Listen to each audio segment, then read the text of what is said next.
St. Mary's General Hospital was one of the most prestigious medical institutions in Los Angeles. Known for its elite doctors, high standards, and generous donors, it had a reputation for excellence. But beneath its polished exterior, there was an unspoken culture of discrimination, one that no one dared to challenge, until Angela Parker arrived. Angela was a dedicated nurse, passionate about her job, committed to her patients, and determined to make a difference. She had worked tirelessly to get where she was, overcoming obstacles at every turn. But the moment she stepped into St. Mary's, she knew something was off. The first day should have felt exciting, but instead, it was cold. Conversations stopped when she walked by. Doctors barely made eye contact. Nurses exchanged looks, their smiles forced. At first, Angela tried to convince herself that she was overthinking it. Maybe they just weren't used to new staff. But as the days passed, it became clear. She wasn't just an outsider. She was being pushed aside. A silent exclusion. The toughest patients, the hardest shifts, the most complex cases, they were all given to Angela. While others got routine assignments, she was dealing with patients no one else wanted. Every minor mistake she made was magnified, while others' errors were overlooked.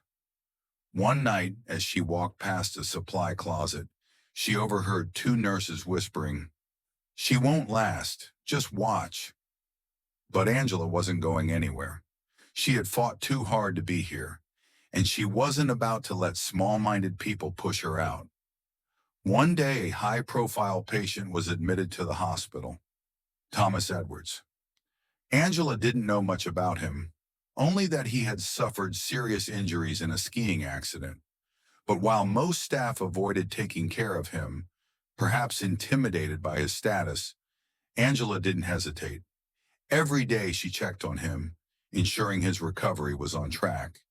She spoke to him with kindness, treated him with dignity, and did her job with unwavering professionalism.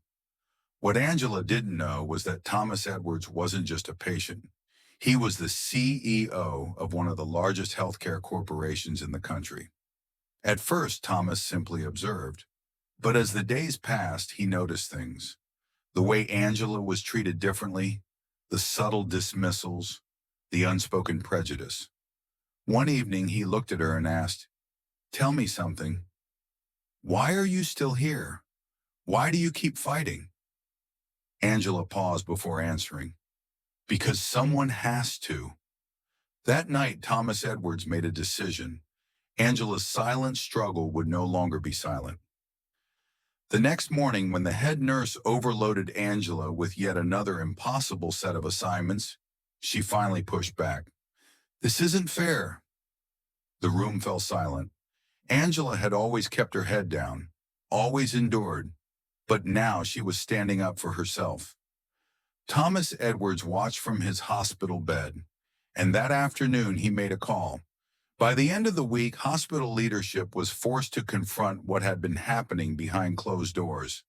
A full investigation was launched. Discriminatory practices were exposed. Policies were rewritten. And most importantly, Angela's resilience had sparked something greater than herself. St. Mary's underwent a complete transformation. Diversity and inclusion training became mandatory. Hiring practices were restructured. Doctors and nurses who had upheld toxic traditions were either forced to change or forced to leave. Angela, once overlooked and dismissed, was offered a leadership role in the hospital's new Diversity and Ethics Committee. The message was clear. Sometimes all it takes is one person standing up to change everything. And Angela's silent struggle had changed St. Mary's forever. If this story inspired you, drop a comment below and don't forget to subscribe for more powerful stories like this.